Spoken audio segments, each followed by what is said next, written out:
for all that greenhouse gas that's being emitted. Here to discuss is Mike Carey, president of the Ohio Coal Association. Speaking of a swing state, Mr. Carey, welcome. What is your response to this revelation?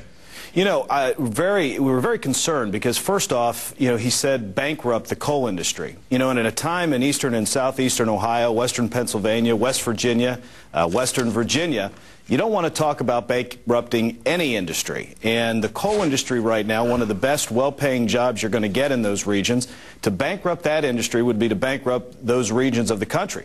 But I think it was even a little more when he talked later on in that interview. He talked about higher electric rates. And I think that's what everybody has to really be concerned about. Soaring. He used the word soaring. Electricity rates, right? That's right. That's exactly right. And I think when you start looking at the cost of coal to generate electricity, it's far cheaper than any other fossil fuel and cheaper than most renewable source. So you look at coal as the mainstay of the electric grid. You know, 54% nationally, 89% in Ohio, 90-some% in West Virginia. Coal is the backbone of those economies, both in the manufacturing and mom-and-pop shops. I mean, if you have a small proprietor, you own a gas station, you own a dress store, you are concerned about paying higher electricity costs, and dialing out coal or bankrupting the coal industry, it's going to raise your rates. That's an excellent point. I mean, there is a stat that American families earning between $10,000 and $50,000 a year have seen their energy costs double since 1997, and certainly they will continue to go higher if coal gets out of the mix. But, Mike, do you acknowledge the fact that Senator Obama might not have been actually talking about bankrupting the coal industry? Because in that same interview, he goes on to say that eliminating coal would simply be an illusion.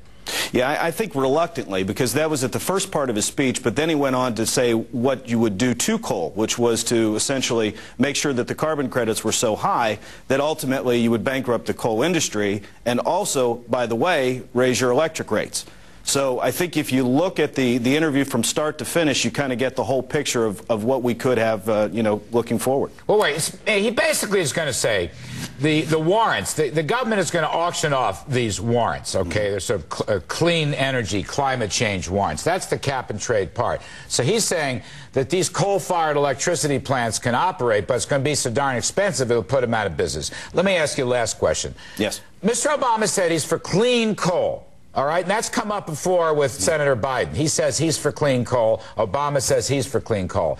I don't understand. Is it going to take a decade or more to get to clean coal? And what happens before then? In other words, if we're going to bankrupt coal as we know it now, how do you get to clean coal? There isn't going to be any coal. Well, you bring up a good point, but I got to tell you, what Senator Biden said, he said he's for clean coal, but he just wants it to be in China. I think everybody's for clean coal. Everybody wants a better environment. You know, look, you've seen the emissions go down by, you know, roughly 70%, 30% in some cases, 70% in others. The issue here is carbon.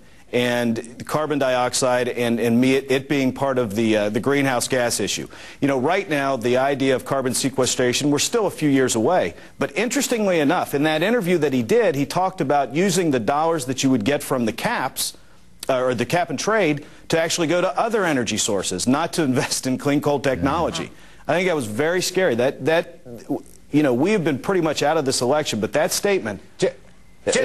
All right, shot across the bow. Just in a word, really, just 12 words. Is this an issue in Ohio? Ohio is partly a coal state. Ohio is a swing state and a battleground state. Are people talking about this today? Look, I'm going to tell you, yes, I think everybody's talking about it in all these swing states, but you know what? You better be talking about it nationwide, because electric rates are what could be at risk. Okay. Melissa, you know, coal is big in Pennsylvania, West Virginia, North Carolina, Virginia. Actually, the whole energy, carbon politics, New Mexico, Colorado, Wyoming, the Rocky Mountains. Look at this coal production thing. Look at that. Wyoming, West Virginia, Kentucky, we have a 250-year supply of coal within our borders of the United States. This is not just an energy issue, Larry. This is not just a cost issue for American families. It is an issue of national security as well. Bingo. Double bingo. You got it. You nailed it. You just nailed it. Thank you. Do I get a Nobel Prize anytime? You may be working on a Pulitzer tonight.